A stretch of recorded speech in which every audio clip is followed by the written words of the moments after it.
Expérience Kundalini, partie 1. Il y a celles qui subissent et celles qui décident. Qu'est-ce que tu choisis?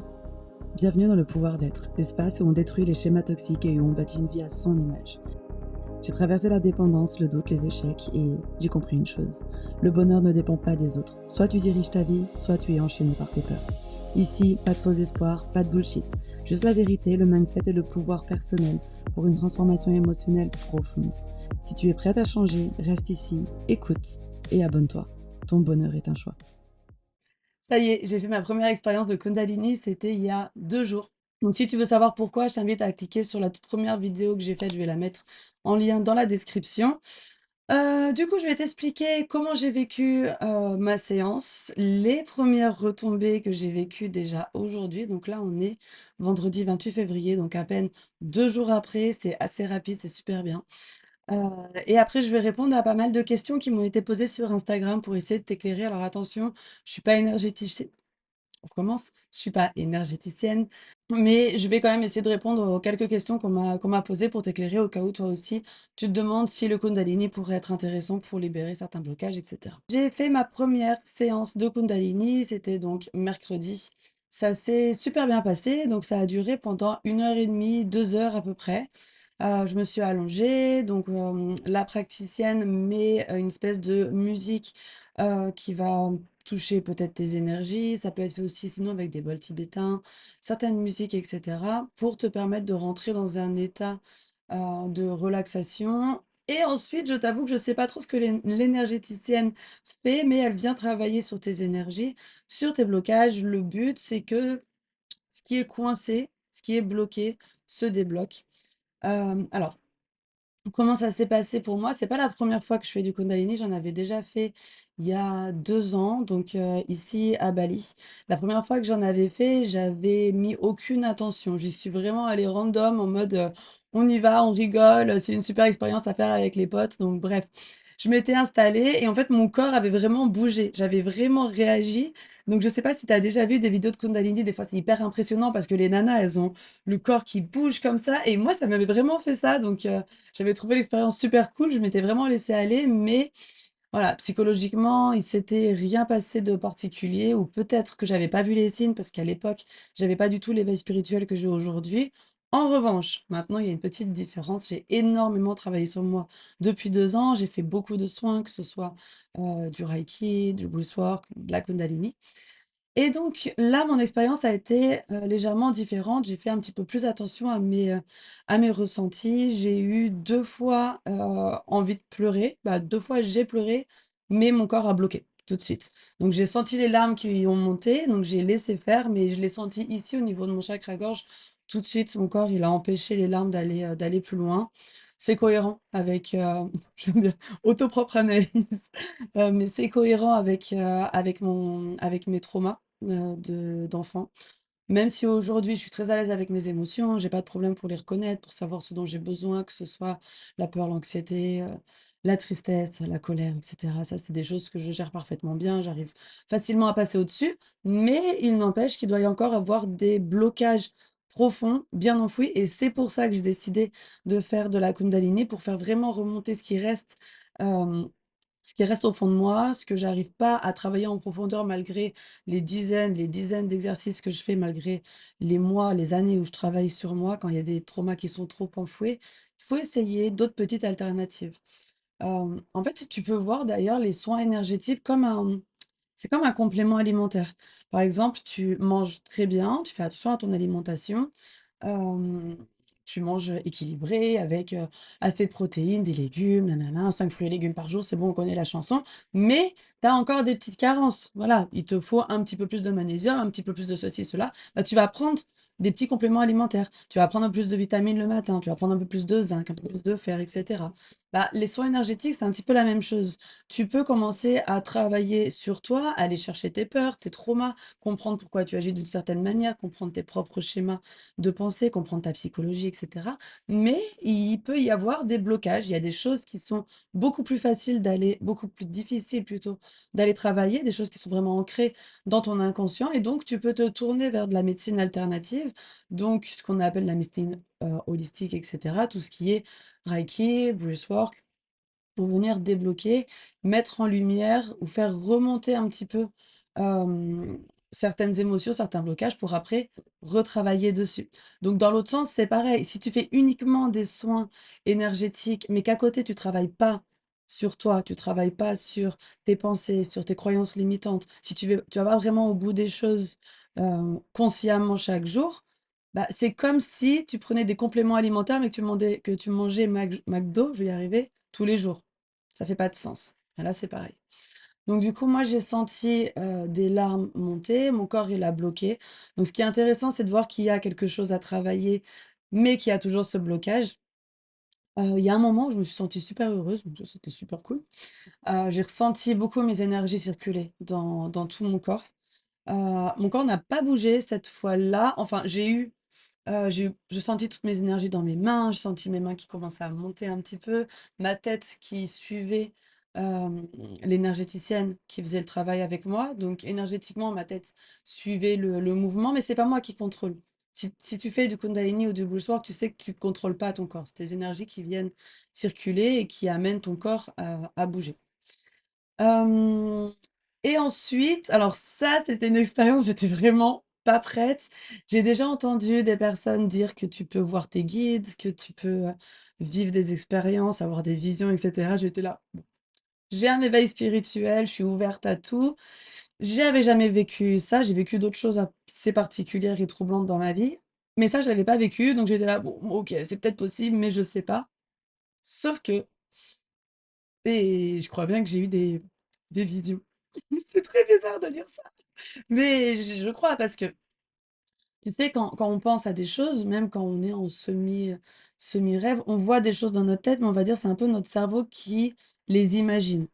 Là, c'était différent. C'est des images que je voyais et je me rendais compte de ce que je voyais. J'étais pas en train de la créer l'image, j'étais en train de la commenter. Donc j'ai vu une femme avec les cheveux courts jusqu'ici, brune, elle avait un peu une coupe, comme ça, un peu à la Mireille Mathieu. Salut Mireille. Je regarde pas du tout ce podcast, mais c'est pas grave. Elle avait pas de frange là parce que je l'ai vue de dos. Donc il y avait une femme avec les cheveux courts. Elle était assise sur le bord d'un lit, une place. Et ce qui est marrant, c'est qu'on aurait dit que c'était comme si c'était dans la Grèce antique, où la vue, en fait, parce qu'elle était sur le bord de son lit, mais elle avait pas de mur. Et on voyait directement toute la ville, donc elle surplombait la ville. C'était un peu une image comme Santorini, ou alors comme la Grèce antique. Voilà, c'était pas Paris, c'était pas Bali, c'était pas un paysage que je reconnaissais forcément. Il y avait la mer au loin, il y avait des montagnes un peu plus loin. Et voilà, donc elle avait pas d'enfant. Alors, je sais pas pourquoi, moi j'ai pensé à ma mamie. C'est peut-être pas elle, hein. Tu me diras, mamie, si c'est toi d'ailleurs, si t'avais les cheveux courts quand t'avais moins de 20 ans. Écoute. Ou je sais pas. Donc j'ai vu cette femme et j'ai vu autre chose. Donc j'étais allongée dans l'herbe et il y avait des grands draps. Tu sais, comme à l'époque où les femmes, elles étendaient leurs draps sur des longues cordes dans les champs. Et puis donc il y avait du vent, donc moi j'étais allongée sur le sol et puis il y avait les draps qui volaient au-dessus de moi et j'ai vu des aigles passer. Voilà. Bon.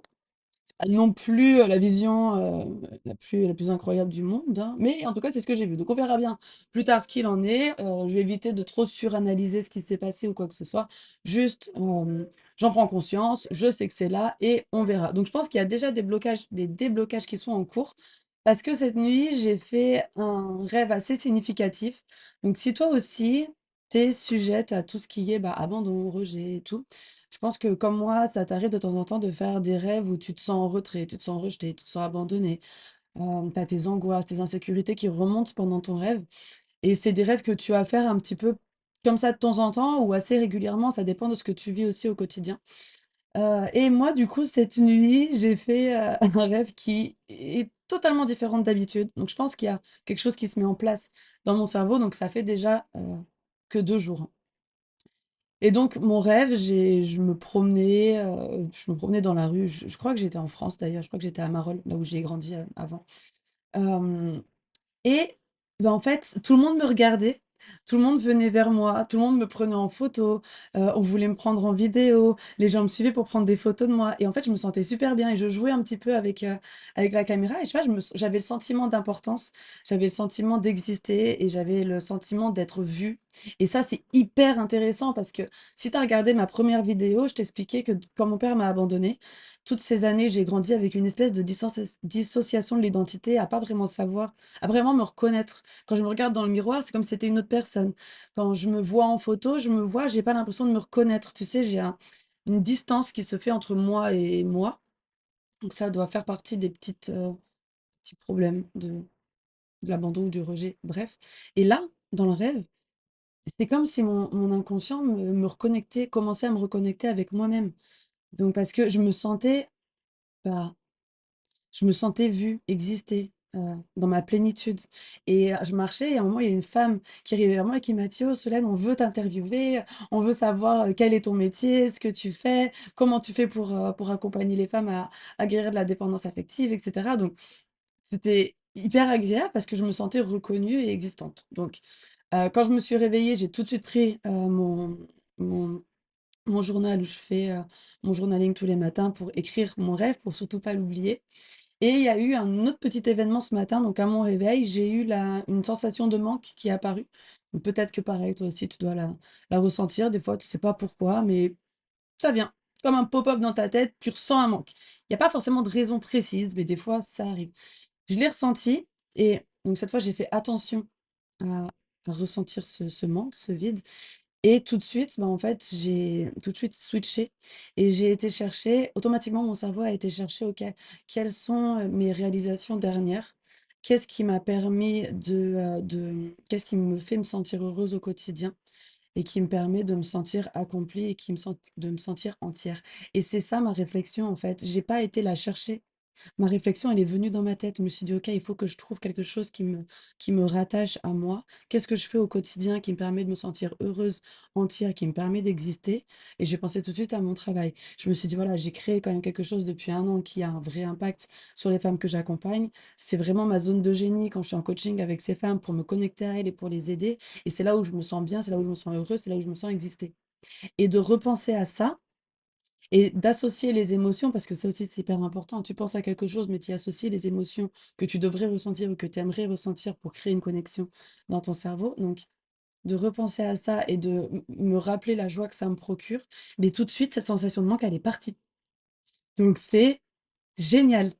Parce que ça veut dire qu'au bout de 2 jours, il y a déjà des petits processus qui se mettent en place, malgré moi. Donc ça, maintenant, c'est un travail que je vais devoir cultiver au quotidien pour améliorer au fur et à mesure et j'ai bon espoir de guérir de mon abandon d'ici les mois prochains. On verra. Après, je pense que c'est quelque chose sur lequel on est-ce qu'on en guérit vraiment? Mais en fait, je sais pas, hein, je pourrais te répondre à ça quand je serai morte. Bah oui, je te dirai si j'ai vraiment guéri toute ma vie. Parce que là, sinon, j'apprends à vivre avec je suis heureuse au quotidien, c'est ce qui compte et tous ces petits trucs dérangeants, ces dysfonctionnements, que ce soit de la dépendance ou les aspects de l'abandon, quand ça vient, ça m'impacte plus. Comme ce matin, ce petit truc de manque, c'est parti.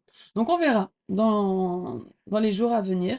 Tant que je me sens heureuse et bien au quotidien, que je suis pas drivée par mes peurs, tout va bien. Donc voilà pour mon premier retour du Kundalini, à savoir que je vais refaire, une session lundi, lundi là, donc dans, 3 jours pour approfondir le travail. OK, maintenant que ça c'est fait, je vais répondre aux questions. Donc il y a Taniaka qui m'a posé pas mal de questions sur Instagram. J'ai trouvé les questions assez pertinentes. Donc je vais, y répondre du mieux que je peux pour essayer de t'apporter un max d'informations possibles. Alors, elle m'a demandé comment se préparer à une séance. Alors pour une séance de Kundalini, au niveau de la préparation, moi on m'a conseillé de ne, pas boire la veille, de ne pas, faire la fête jusqu'à 5 heures du matin, d'arriver avec l'esprit ouvert, le cœur ouvert, ne pas avoir consommé de sucre, de café, pas d'excitants, pas de repas. Donc en fait, l'idée c'est de venir le mieux je pense du coup, c'est peut-être faire une séance le matin, comme ça tu peux arriver dans des meilleures conditions. Peut-être juste avant la séance, peut-être faire une petite méditation, une petite respiration pour avoir l'esprit calme, calmer le système nerveux et pouvoir, commencer le soin dans les meilleures conditions. Comment ça se passe concrètement? Alors concrètement, passes en fait, quand tu arrives, déjà, tu as un premier small talk avec la praticienne. Donc tu vas pouvoir vraiment expliquer, ta situation, comment tu te sens, qu'est-ce que tu cherches à débloquer? Parce que il faut connaître l'objectif de la séance. Alors la première séance, en général, ça va être une séance découverte. Tu vas simplement te laisser aller, voir vraiment ce qui ressort. Donc quand je te dis de laisser aller, c'est-à-dire que tu vas pas forcément mettre d'intention au début. Ah oui, à savoir aussi que la Kundalini, en fait, c'est comme le sport. Il faut le faire plusieurs fois sur la durée pour qu'il y ait des effets significatifs. Ça marche pas en une fois.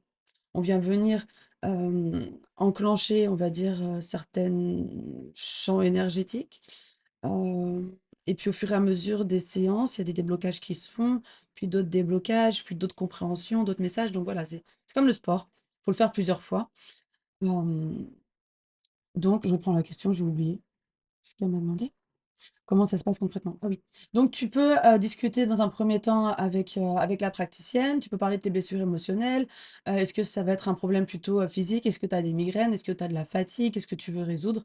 Elle va te guider, donc tu t'allonges, tu fermes les yeux et tu as rien à faire. Tu te détends, tu mets les mains, ouvertes en position de réception. Et la praticienne va mettre une musique. Donc c'est des musiques spécifiques, qui vont te permettre de te guider dans, enfin, c'est pas toi qu'on guide, hein, c'est tes énergies qui vont être guidées pendant 1 heure et demie.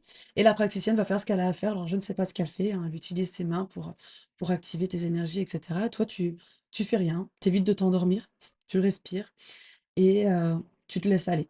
Éviter de bloquer quoi que ce soit. Tu peux ressentir du froid, tu peux ressentir du chaud, tu peux ressentir de la tristesse, de la peur, de la colère, tu peux ressentir plein de choses différentes, ça ne t'appartient qu'à toi. L'idée, c'est de laisser les émotions monter, ne pas être effrayé, tout va bien, tu es en sécurité, tu es bien entouré par la personne.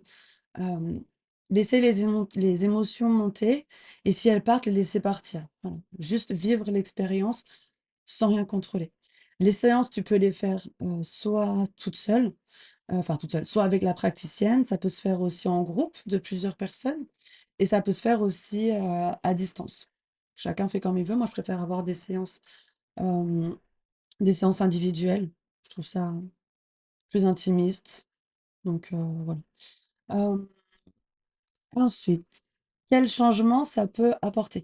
Bah, les changements que ça peut apporter justement, ça va être, de la libération émotionnelle, donc libérer tout ce qui est, blocage, tristesse, colère, sentiment d'abandon comme moi.